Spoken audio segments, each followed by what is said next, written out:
রাজ্যে নিপা ভাইরাসের সংক্রমণ, দুজন নার্স নিপা ভাইরাসে আক্রান্ত হয়ে হাসপাতালে ভর্তি। এবার নিপা সংক্রমণ সন্দেহে হাসপাতালে আরো দুজন। বেলেঘাটা আইডি হাসপাতালে ভর্তি আরো দুজন।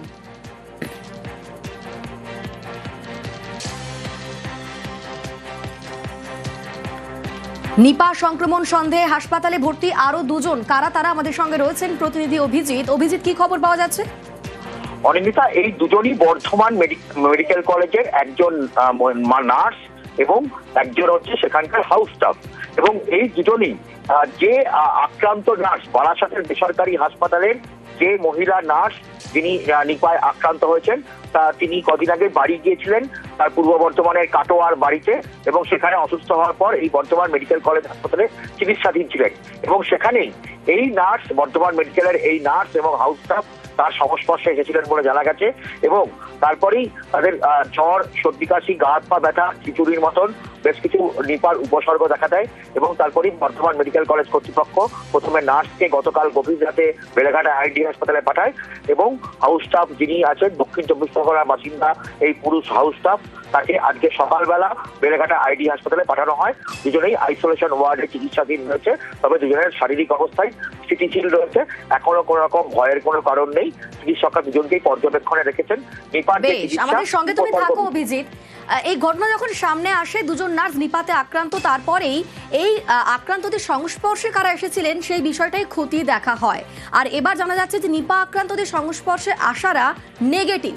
ঠিক কি খবর পাওয়া যাচ্ছে? অভিজিৎ রয়েছে। অভিজিৎ, অনিন্দিতা, গত পরশুদিন থেকেই রাজ্য স্বাস্থ্য দপ্তর নিবিড় ভাবে যে এই যে দুজন নার্স যারা নিপায় আক্রান্ত হয়েছেন তারা কাদের কাদের সংস্পর্শে এসেছিলেন এই কন্ট্যাক্ট ট্রেসিং করার চেষ্টা করেন।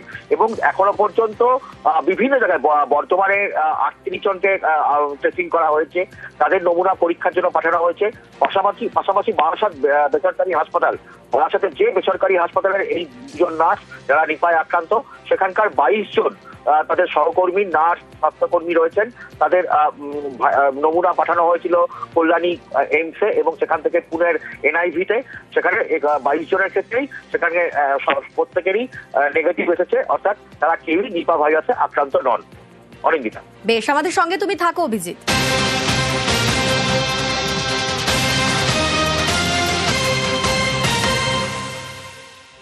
এই নিপা ভাইরাস এলো কোথা থেকে, তার উৎস কি, এই বিষয়টা নিয়ে প্রশ্ন ছিল। আর এবার কল্যাণী এইমস বিস্তারিত রিপোর্ট দিয়েছে। সেই রিপোর্টে বলা হচ্ছে নদিয়ার কৃষ্ণগঞ্জের ঘোগরাগাছি গ্রাম, সেই ঘোগরাগাছি গ্রাম হচ্ছে নিপার উৎস। ঠিক এই কথা কেন বলা হচ্ছে, রিপোর্টে কি বলা হয়েছে, কি আশঙ্কা প্রকাশ করা হয়েছে? অভিজিৎ রয়েছে সঙ্গে। অভিজিৎ। অনিন্দিতা, কল্যাণী এইমসের যে বিশেষজ্ঞরা তারা পরীক্ষা করে দেখেছেন এবং তারা তাদের যে রিপোর্ট পাঠিয়েছেন সেখানে দেখা যাচ্ছে যে গত মাসের অর্থাৎ ডিসেম্বর মাসের 15 তারিখ এই যে আক্রান্ত তরুণী নার্স, তিনি তার পারিবারিক এক আত্মীয়ের বিয়েতে নদিয়া কৃষ্ণগঞ্জের এই ঘোগরাগাছি গ্রামে গিয়েছিলেন।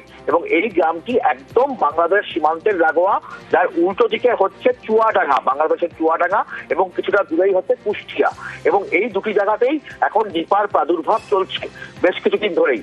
এবং মনে করা হচ্ছে, বিশেষজ্ঞ চিকিৎসকরা মনে করছেন যে ওই যেখানে তরুণী গিয়েছিলেন পারিবারিক বিয়ের অনুষ্ঠানে, সেখানে গিয়ে তিনি খেজুরের রস খেয়েছিলেন এবং সম্ভবত সেই খেজুরের রসে বাদুর সেই খেজুরের রসে তার মলত্যাগ করেছিলেন, যেখান থেকে এই নিপা ভাইরাস সংক্রমিত হয়েছে। এবং সেটাই সম্ভবত সব থেকে বড় জায়গাটা হিসেবে চিহ্নিত করা হয়েছে, যে কারণে এই গ্রামকে কিন্তু এখন সব থেকে আইসোলেট করা হচ্ছে এবং গ্রামের যেখানে যেখানে খেজুর গাছ রয়েছে সেগুলোকে চিহ্নিত করা হচ্ছে। এবং রাজ্য স্বাস্থ্য দপ্তরের তরফ থেকে এই গ্রামের বাসিন্দাদেরকেও সতর্কবার্তা দেওয়া হচ্ছে। নদিয়া জেলার মুখ্য স্বাস্থ্য আধিকারিক তিনিও গোটা বিষয়টা খতিয়ে দেখছেন এবং এই গ্রামকে হাই রিস্ক জোন হিসাবে চিহ্নিত করা হচ্ছে। একেবারে উচিত, অর্থাৎ এই খেজুরের রস থেকেই মানুষের শরীরে নিপা ভাইরাসের সংক্রমণ এখনো পর্যন্ত এরকমটাই অনুমান করা হচ্ছে। ধন্যবাদ অভিজিৎ।